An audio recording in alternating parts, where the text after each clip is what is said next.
Hi, my name's Billy, I read books, and I've been reading The Wandering Inn by Pirate Harbour, and I'm guessing if you're watching this video, so have you. And this is going to be a spoiler-filled, full-on spoilers for book 2 in that series, and it's going to be in relation to the interlude at the beginning, and then up to and including chapter 2.04. That's what this is going to be about. This is a massive book. I'm not going to do one video spoiler-filled about everything because we would literally be here all day. So this is about those first few chapters, interlude and up to 2.04. If you've not read that part of this book, bookmark this video, save this video, come back to it when you have, and let me know in the comments below what you thought. But if you are sticking around and if you are watching this, then I'm guessing it's because you've read this book, you've read the first book, you love this series, you're probably much further on than I am.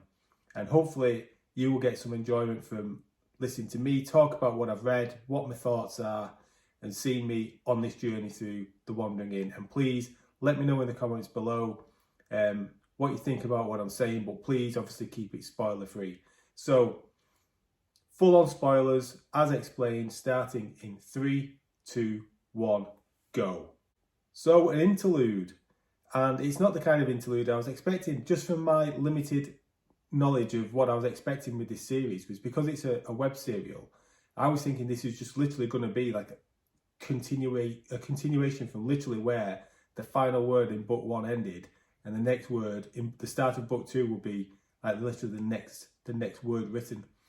I didn't think it was kind of split up specifically into these books. I thought it was one long continuous story, and then they decided, once it was decided that this was going to be put into book format, it's like, right, okay, we'll stop it here, and then it all just carries on from there. But clearly not, because the interlude took me a little bit by surprise, and I wasn't wondering what on earth is going on here.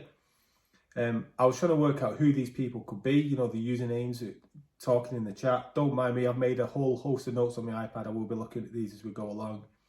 But I've got to say, once I got over my initial surprise, I really quite liked it. And I don't think I chuckled as much at the beginning of a book as much as I had when I read Beyond Redemption by Michael R. Fletcher, when Witchtig starts referring to things as shitholes and stuff. Anyway, I'm digressing.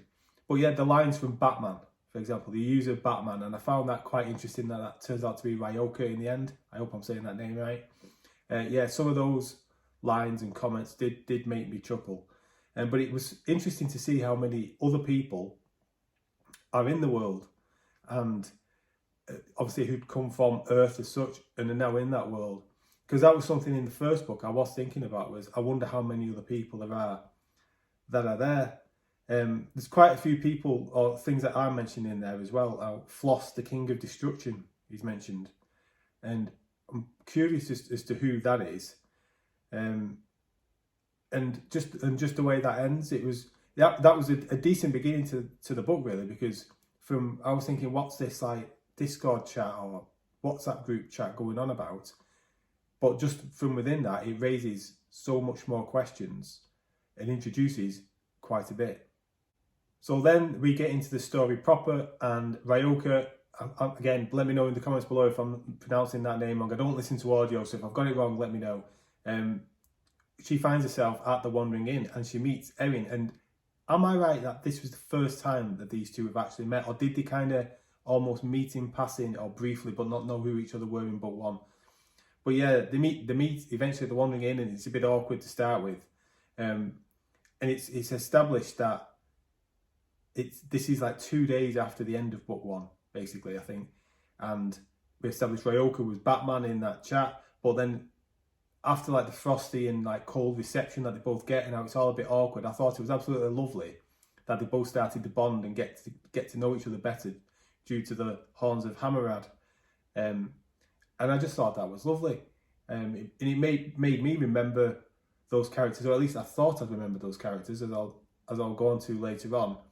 And they have some really good discussions and chats. And one of the things that they talked about was briefly, and it didn't get mentioned much, but I guess that this will be a much bigger plot storyline as the series goes on, is how Erin had got into this world. Now in other books, and I thought this in book 1, in other books that would be like the main storyline in terms of how did we get here, how did we get back, and are there other people? But in the first book, that was only very, very briefly touched on, and then it was all Erin trying to get settled in the world, and obviously the story moved on from there. There's a great line in it as well of about how they've got into this world, in that if they've come through some kind of doorway, then it's an open doorway and no door open in only one direction.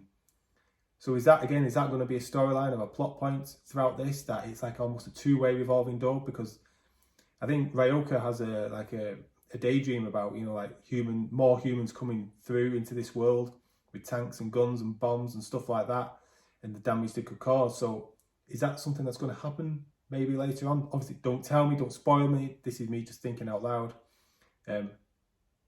Is it going to be a two-way door?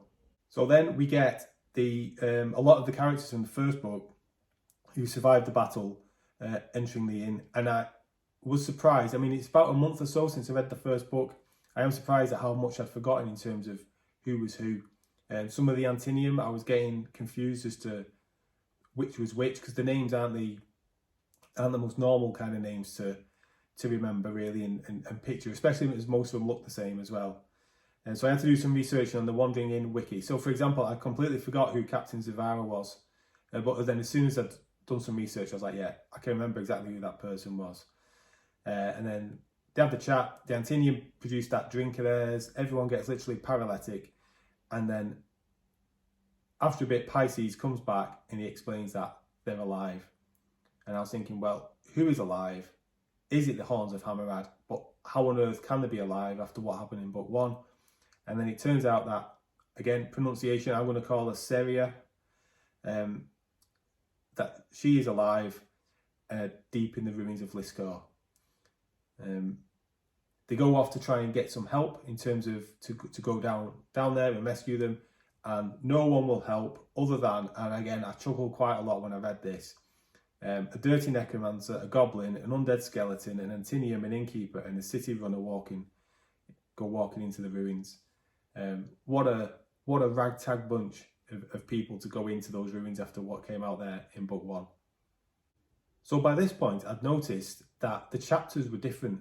In the first book, I'm pretty much sure there was just the points of views from Erin and Ryoka, with maybe the odd little one of something else or someone else maybe briefly before you went back to one of those particular characters, so you knew which point of view you were reading from.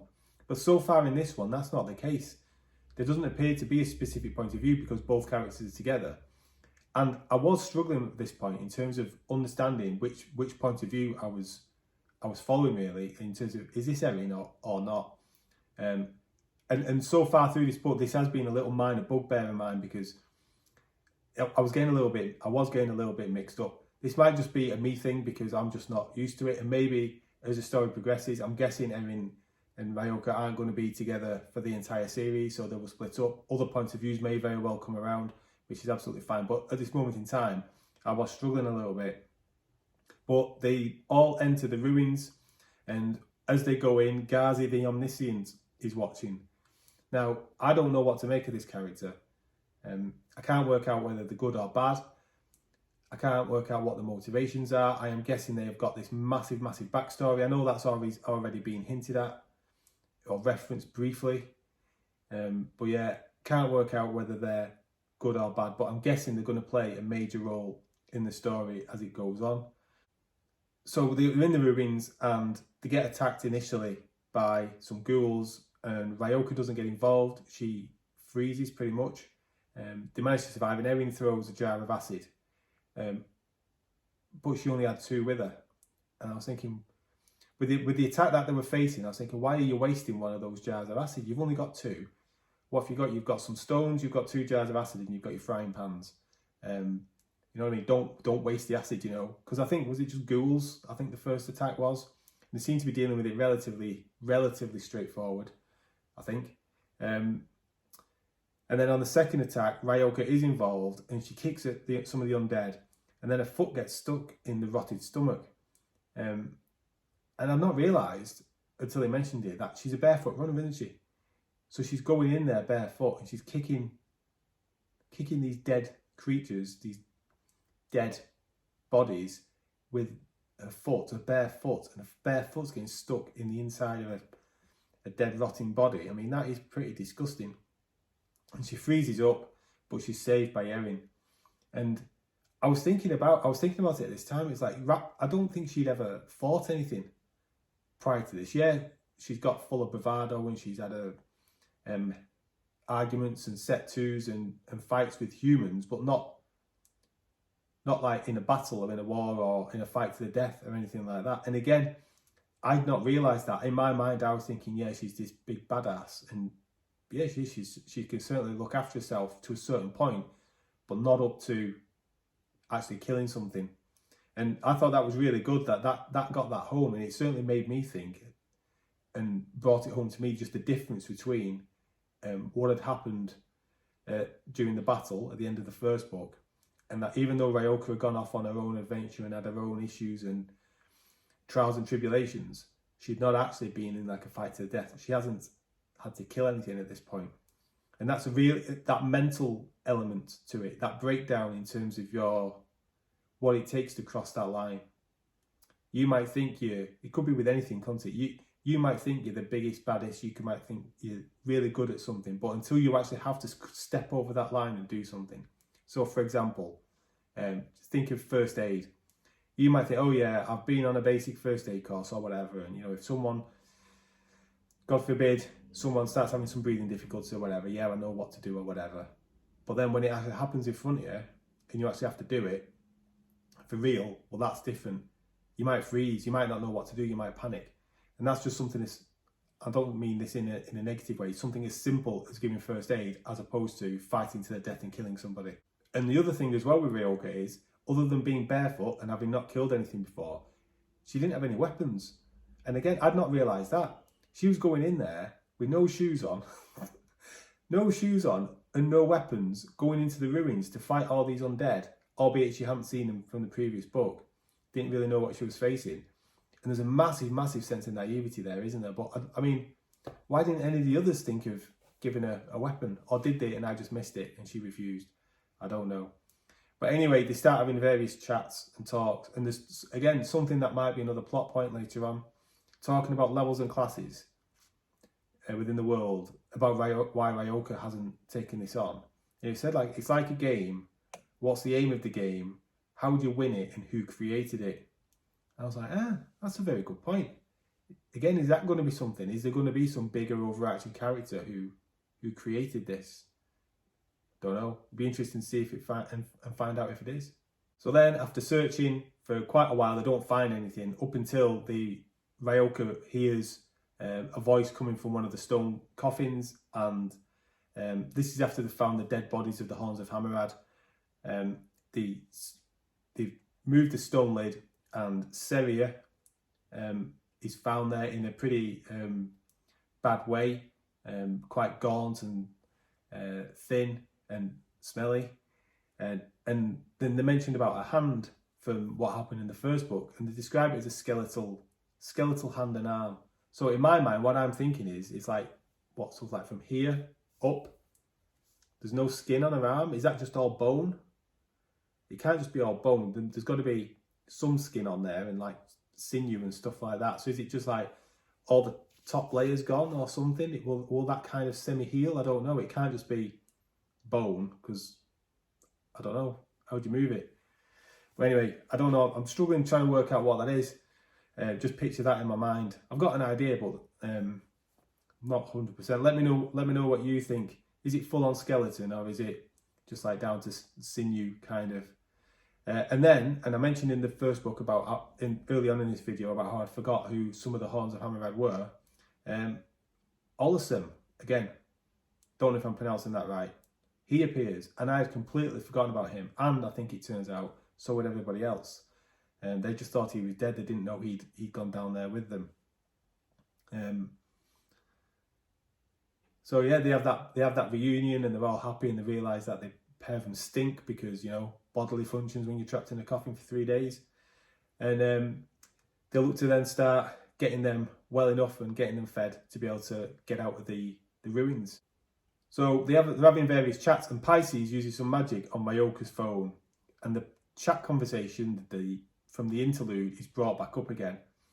And there's the mentions between the users Kent Scott and Twin Trouble 53, And again, this Floss, King of Destruction, who was twin trouble, is discussed, and Pisces knows of him, and says if he was awoken, then the world is about to change.